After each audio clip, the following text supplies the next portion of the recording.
Harlem, New York. The meeting lasted 47 minutes. That's what Theodore Teddy Green, one of 3 witnesses present, later told people who asked how long Bumpy Johnson and Malcolm X sat across from each other in Johnson's office above the Palm Cafe on that Friday afternoon, February 12, 1965, having a conversation that would fundamentally alter the course of black organized crime in New York for the next 50 years. 47 minutes, during which the 60-year-old gangster who controlled Harlem's underworld offered to use every resource at his disposal, money, guns, connections, the kind of ruthless violence Johnson had perfected over 4 decades, to protect Malcolm X from the Nation of Islam assassins who were hunting him, and during which the 39-year-old revolutionary, who knew he had days or weeks to live, refused that protection, and instead made a counteroffer so radical, so unexpected, so contrary to everything Johnson had spent his life doing, that the 3 witnesses in the room couldn't believe what they were hearing. "Brother Bumpy, if you truly want to honor me, if you truly want to help our people, then promise me something. Promise me that after I'm dead, because I will be dead soon, you'll stop letting black men shoot black men. No more killings over territory. No more murders over money. No more violence between brothers. Find another way. Teach other operators to find another way. Break the cycle that's destroying us. That's how you honor my memory, not by killing my enemies, but by refusing to let our people keep killing each other."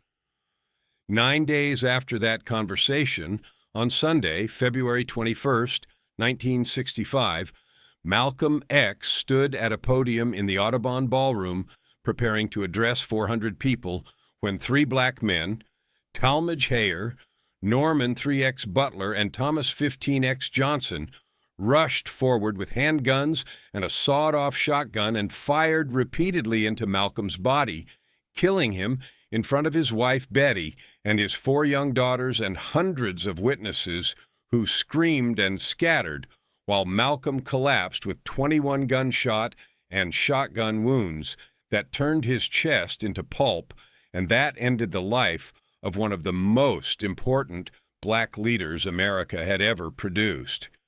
The assassination shocked the world, triggered riots across multiple cities, and represented the ultimate failure of the Nation of Islam's leadership to resolve internal conflicts without murdering the very people who had built the organization into a national movement. But the assassination also triggered something else, something that wouldn't become apparent for weeks, wouldn't become clear for months, wouldn't be fully understood for years, which was Bumpy Johnson's decision to honor Malcolm's final request despite the tremendous personal cost it would exact.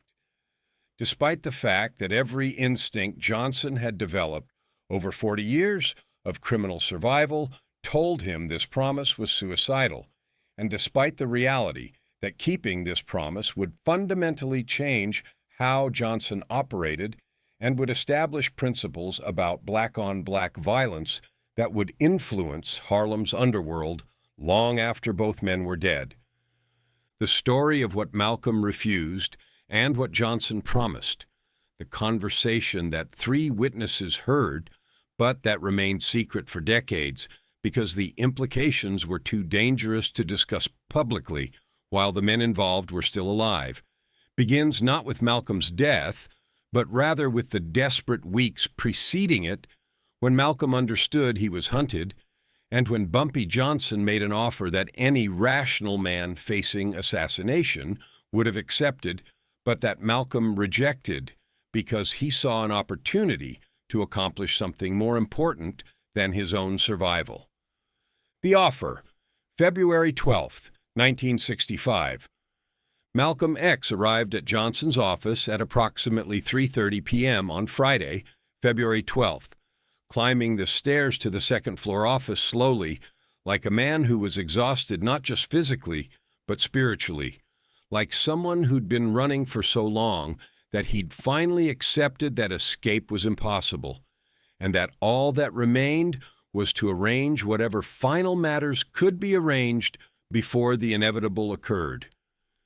He knocked 3 times, the pattern Johnson's people recognized as non-threatening, and was admitted into the office where Johnson sat behind his desk with 3 of his most trusted associates present: Theodore Green, Johnson's attorney and confidant; William "Bub" Hewlett, Johnson's primary enforcer; and Raymond "Junie" Byrd, Johnson's financial manager.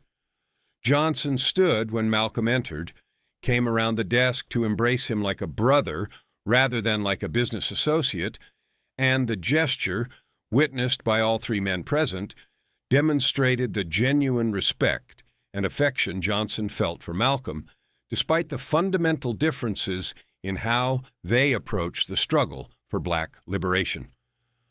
"Brother Malcolm," Johnson said, quietly guiding Malcolm to a chair, "you look terrible.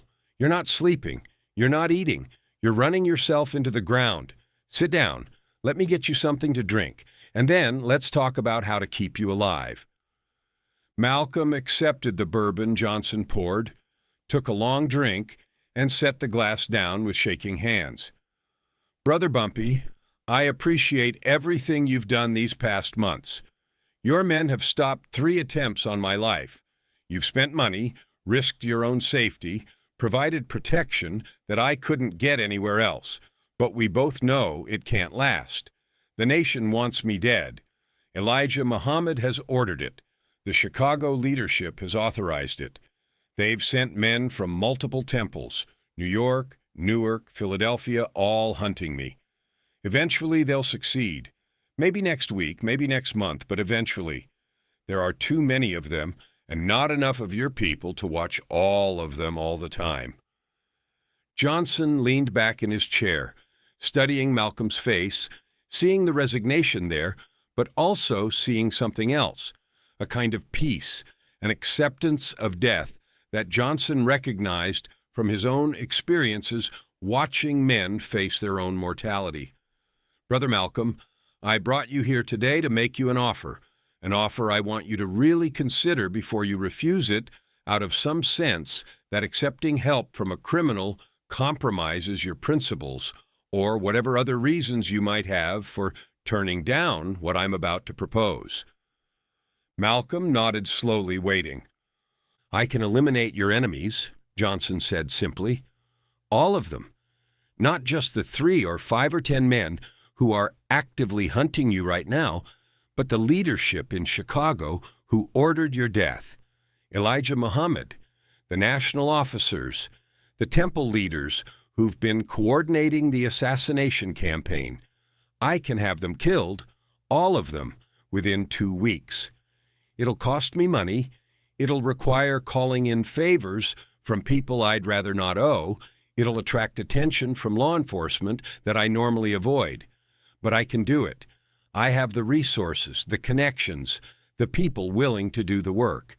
And if I eliminate everyone who's ordered your death, if I kill enough nation leadership that the organization collapses or becomes so paralyzed that it can't function, then you live. You survive. You get to keep teaching, keep organizing, keep building whatever comes after the nation. Your daughters get to grow up with a father. Betty doesn't become a widow at 30. You get years instead of weeks." The room was absolutely silent. The 3 witnesses later described this moment as one of the most tense they'd ever experienced, more frightening than violent confrontations they'd witnessed, because they understood they were hearing Bumpy Johnson, one of the most powerful criminals in America, offer to assassinate the entire leadership of a national religious organization to trigger a war that would reshape Black America's political and social landscape, to commit murders on a scale that would dwarf anything Johnson had done in his 40-year criminal career. "All I need from you," Johnson continued, "is permission. I need you to tell me that you want this, that you accept this protection, even though it means a lot of people die, that you understand the consequences, and you're willing to live with them because staying alive matters more than whatever moral concerns you might have about how you stay alive. Just say yes, Brother Malcolm. Say yes, and let me do what I do best. Let me protect you the way I've protected Harlem for 40 years, by making sure that people who threaten what I value understand that the cost of threatening it is death. Say yes, and you live. Malcolm picked up his bourbon glass, drained what remained, and set it down carefully on Johnson's desk. When he spoke, his voice was quiet, but absolutely steady, without hesitation or uncertainty, the voice of a man who'd thought through exactly this scenario and who'd already decided what his answer would be. No. Johnson's face showed shock, genuine shock that anyone facing assassination would refuse the offer of protection that could save their life. Brother Malcolm, you need to think about this. You need to... Malcolm raised his hand, cutting Johnson off. I've thought about nothing else for weeks, Brother Bumpy. I've thought about whether staying alive is worth the cost. I've thought about whether my life matters more than the principles I've spent years teaching. I've thought about whether survival justifies violence that would kill dozens of black men who are themselves victims of Elijah Muhammad's corruption and lies. And the answer is no. I won't accept your offer. I won't let you kill nation members, not the soldiers who are hunting me, not the temple leaders coordinating the hunt, not even Elijah Muhammad himself, to save my life. You're choosing to die, Johnson said, his voice flat with incomprehension. You're choosing to let them kill you when I'm offering you a way to live.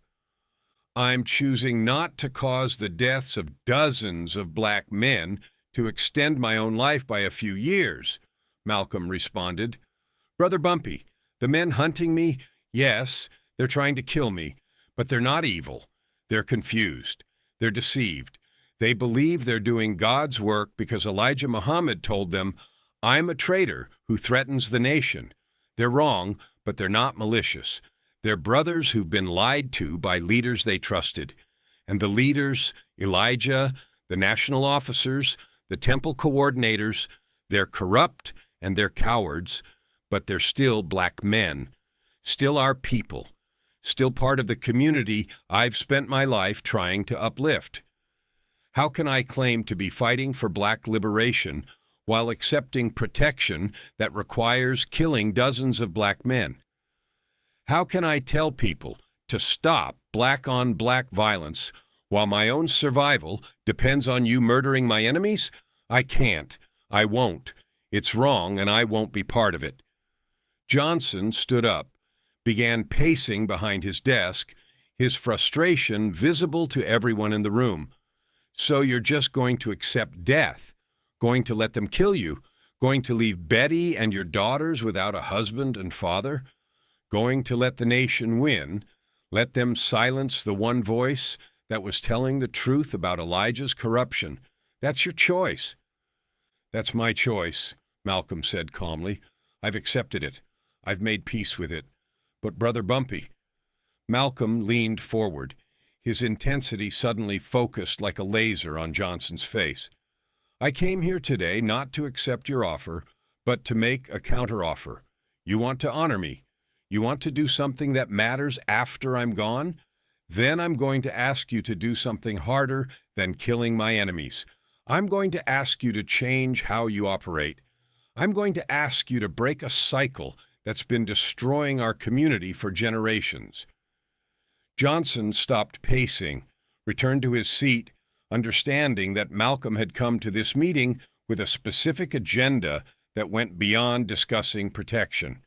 What are you asking? Malcolm took a deep breath, choosing his words carefully because he knew this request would sound insane to a man who'd spent 40 years using violence to maintain power and control. Promise me, swear to me, that after I'm dead, you'll stop letting black men shoot black men. Not in your organization, not in disputes between black operators, not in conflicts over territory or money or respect. No more killing of black criminals by other black criminals. Find other ways to resolve disputes. Use economic pressure, use community influence, use negotiations, use beatings if you have to, use anything except murder. Break the cycle, Brother Bumpy. Show other operators that conflicts can be resolved without fratricide. Prove that black men can be strong and powerful and respected without constantly killing each other. The silence that followed was profound. The three witnesses later reported that Johnson's expression cycled through disbelief, confusion, anger, and finally something that might have been recognition, understanding of what Malcolm was really asking and why Malcolm thought this mattered more than his own survival. "Brother Malcolm," Johnson finally said, his voice careful and controlled, "what you're asking is harder than you understand. Violence isn't optional in my world. It's how power gets maintained. It's how respect gets established. It's how disputes get settled when negotiation fails. If I tell my people we won't kill other black operators who threaten us, that makes us vulnerable. That invites attacks from people who know we won't respond with maximum force. That could cost me control of everything I've built." "I know," Malcolm said simply. "I understand exactly what I'm asking. I'm asking you to risk your empire to honor a principle. I'm asking you to change methods that have worked for 40 years. I'm asking you to operate in ways that might cost you money and territory and respect from people who equate violence with strength. I know what I'm asking is difficult. But Brother Bumpy, consider what we accomplish if you do this. Consider what it means if Bumpy Johnson, the most feared gangster in Harlem, the man who survived 40 years through ruthless violence, decides that black-on-black killing has to stop. Other operators will follow your lead. Young criminals coming up will learn different methods. The cycle starts to break. Not immediately, not completely, but it starts. And that matters more than whether you keep every piece of territory you control today. That matters more than my life. That's worth fighting for." Johnson was quiet for a long time, his mind working through implications and consequences, trying to understand how he could possibly implement what Malcolm was requesting without destroying everything he'd built. "What happens when someone refuses to negotiate?" Johnson finally asked. "What happens when a black operator decides he wants my territory and won't accept any resolution except taking it by force? What do I do then if I've promised not to kill him?" Malcolm stood, understanding that he'd said what he came to say and that pushing further would be counterproductive. But as he reached the door, he turned back to Johnson one final time. And what he said next, the exact words confirmed by all three witnesses, would echo in Johnson's mind for the rest of his life. "I'm going to die soon, Brother Bumpy. Maybe next week, maybe next month, but soon. The men who kill me will be black. That's already decided. I can't stop it, and I won't let you stop it by killing dozens of other black men. But after I'm gone, after you see what black-on-black violence looks like when it destroys someone trying to help our people, I want you to remember this conversation. I want you to make a choice. Either keep doing things the way you've always done them, killing brothers over territory and money and respect, or change. Honor my memory not by avenging my death, but by preventing future deaths. Stop the cycle. Break the pattern. Show our people that there's another way. That's what I'm asking. That's my final request. Promise me, Brother Bumpy, promise me that Malcolm X's death will be the last time you let black men kill black men without doing everything in your power to prevent it. Promise me you'll try." Johnson didn't answer immediately. Couldn't answer because what Malcolm was asking seemed impossible, seemed like a promise that would cost Johnson everything he'd built, seemed like the kind of naive idealism that got people killed in the world Johnson inhabited. But Malcolm didn't wait for an answer. He simply nodded, a gesture that acknowledged the difficulty of what he'd asked, and walked out of Johnson's office down the stairs into Harlem's February afternoon, leaving Johnson sitting at his desk trying to process whether what had just been asked of him was courageous vision or suicidal insanity. 9 days later, Malcolm X was dead. The crisis, the week after Malcolm's assassination. Bumpy Johnson learned about Malcolm's assassination at approximately 3:45 p.m. on Sunday, February 21st, 1965, when one of his associates burst into his apartment on West 139th Street with news that Malcolm had been shot at the Audubon Ballroom, that the shooting had happened in front of hundreds of witnesses, that Malcolm's wife and daughters had been there, that Malcolm was dead or dying, that Harlem was about to explode. Johnson immediately drove to Columbia Presbyterian Hospital, where Malcolm had been taken, arriving to find chaos, police everywhere, Nation of Islam members claiming they had nothing to do with the shooting, Malcolm's associates screaming that the Nation had murdered him, reporters trying to get information, and Betty Shabazz in shock, covered in her husband's blood, holding their daughters while trying to process that the man she'd married was dead at age 39, killed by the very people he'd tried to save through his teaching and his courage. Johnson didn't try to speak to Betty.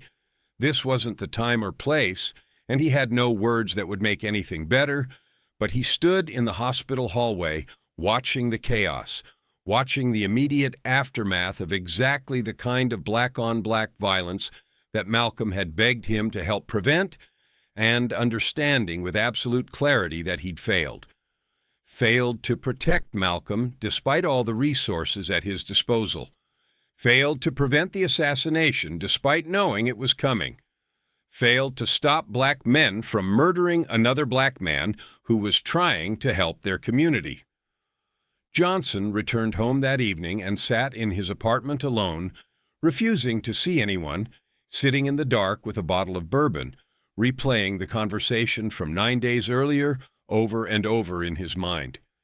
Malcolm's words echoed, "Promise me that Malcolm X's death will be the last time you let black men kill black men without doing everything in your power to prevent it."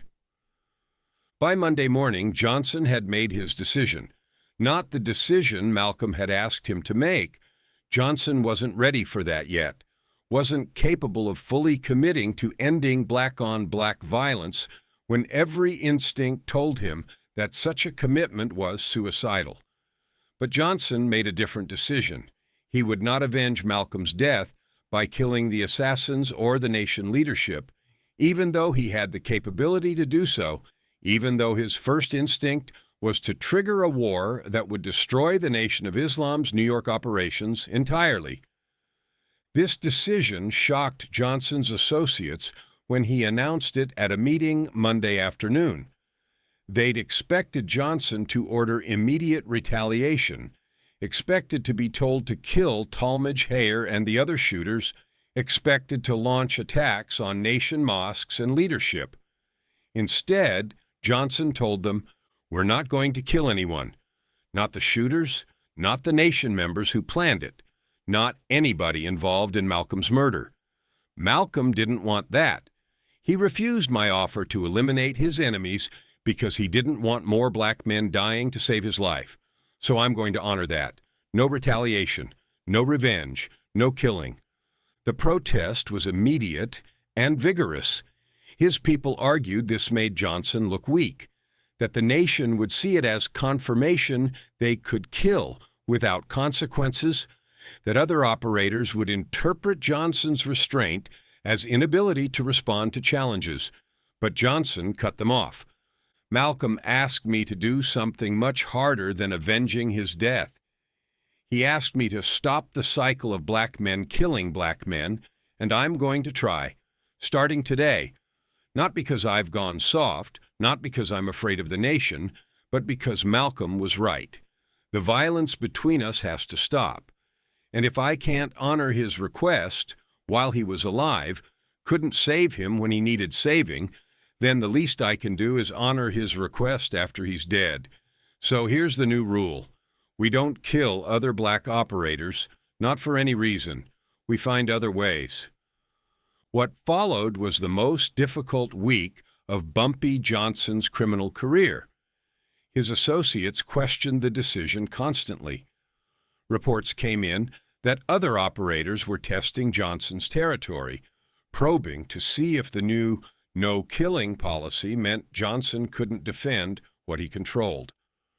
Rumors spread throughout Harlem that Bumpy Johnson had gone soft, that the old lion had lost his bite, that now was the time to take what Johnson was too weak to protect. But Johnson held firm. And on Saturday, February 27th, 6 days after Malcolm's assassination, Johnson called another meeting and made the full commitment Malcolm had requested. I've spent this week thinking about what Malcolm asked me to do, thinking about whether it's possible, whether it's worth the cost, whether I'm capable of changing after 40 years of doing things one way. And I've decided the answer is yes. From this moment forward, my organization operates under a new principle. We do not kill black men. Not other operators, not black criminals who challenge us, not anyone. We find other ways to resolve every dispute. We negotiate, we use economic pressure, we use community influence, we beat people if necessary, but we don't kill them. Malcolm died because black men couldn't resolve conflicts without murder. I am going to honor his memory by proving that conflicts can be resolved differently. Starting now, starting with me. And anyone in this organization who can't accept that rule can leave right now, because this is how we operate from today until I die. Nobody left. And from that moment forward, Bumpy Johnson spent the final 3 years of his life trying to keep a promise to a dead man. The implementation, how Johnson kept his promise, 1965 to 1968. The transformation of how Johnson operated began immediately and was tested constantly. Within weeks of Malcolm's assassination, multiple challenges arose that under Johnson's old methods would have resulted in quick, brutal murders. Instead, Johnson implemented what his associates began calling Malcolm's method, resolving conflicts through every possible means except killing. The Marcus Williams Challenge, March 1965. Williams, a younger black operator, decided Johnson's new policy meant he couldn't defend territory. Williams recruited Johnson's runners, opened competing policy banks, spread word that the old lion couldn't bite anymore. Under old rules, Williams would have been dead within a week. Instead, Johnson cut off all Williams's suppliers, paper, printers, drivers, by making them choose between Williams or Johnson's much larger operation. Mobilize community leaders to pressure bettors to avoid Williams's operations. Use political connections to trigger constant police raids on Williams's banks. Finally, had Williams beaten severely and hospitalized, then visited him to explain, "I won't kill you. Promise Malcolm I wouldn't. But I can make your life unbearable. Withdraw or face this every week." Williams withdrew, moved to Philadelphia, never returned. The Policy War, summer 1965. 3 different operators simultaneously tested Johnson's territory, believing his no-kill policy made him vulnerable. Johnson responded by negotiating territory divisions that gave away approximately 10% of his holdings to avoid violence, using economic warfare to bankrupt operators who refused negotiation, establishing mediation systems where disputes were settled by neutral Harlem community leaders, creating a council of major black operators who agreed to resolve conflicts through arbitration rather than violence. This cost Johnson revenue, but prevented approximately 15 murders that would have occurred under his old methods. The enforcement problem, 1965 to 1968. Johnson's people needed new training. For 40 years, violence had been the primary enforcement tool. Now they needed to learn economic pressure techniques, community organizing to turn neighborhoods against targets, legal harassment through corrupt cops and judges, psychological warfare that made operations impossible without killing operators, beatings calibrated to send messages without causing death. Johnson personally trained his top people in these methods, teaching them that strength came not from willingness to kill, but from creativity in finding alternatives to killing. The cost. What Johnson sacrificed. Keeping his promise to Malcolm cost Johnson substantially. Territory lost. Approximately 15% of Johnson's Harlem operations were taken by competitors who realized Johnson wouldn't kill to defend territory. Johnson chose to negotiate settlements rather than fight wars. Revenue decreased. Johnson's annual income dropped from approximately $8 million to $6.5 million, a 20% reduction, because defending territory without killing meant accepting losses when faced with determined challenges. Respect questioned. Many operators, especially younger ones, interpreted Johnson's restraint as weakness. Johnson's reputation shifted from most feared to most respected but possibly weak. Personal danger increased. Johnson faced more challenges because operators knew he wouldn't kill them. His policy emboldened people who would have been too frightened to challenge the old Bumpy Johnson. But Johnson accepted these costs as the price of keeping his promise, and when associates questioned whether the sacrifice was worth it, Johnson's response was consistent. Malcolm asked me to do this. Malcolm died because black men couldn't stop killing each other. If keeping my promise to him costs me money and territory, that's cheap compared to what Malcolm paid. He gave his life trying to stop the violence. The least I can do is sacrifice some profits to honor what he asked. The legacy, what the promise accomplished. Bumpy Johnson died on July 7th, 1968, 3 years and 5 months after Malcolm's assassination, when his heart gave out while he was eating dinner at Wells' restaurant in Harlem. He was 62 years old.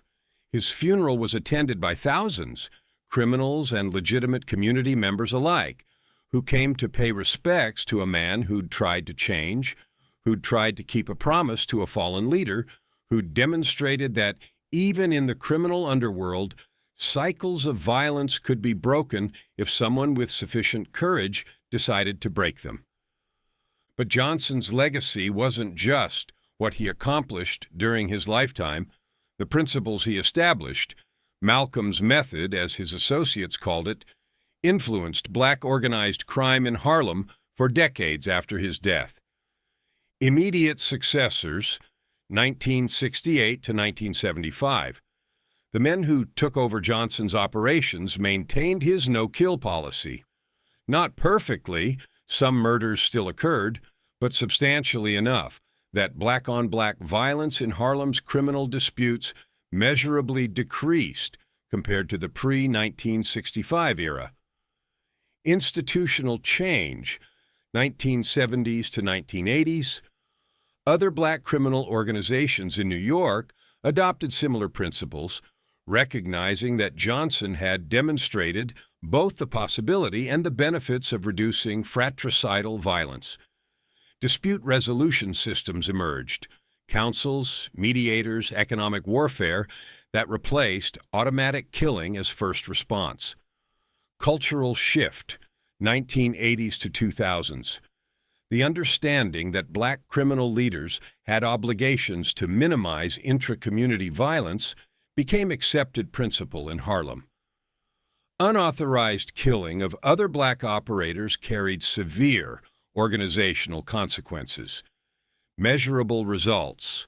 Criminological studies of Harlem crime patterns show statistically significant decrease in organized crime murders between black criminals after 1965, compared to 1945 to 1965 period.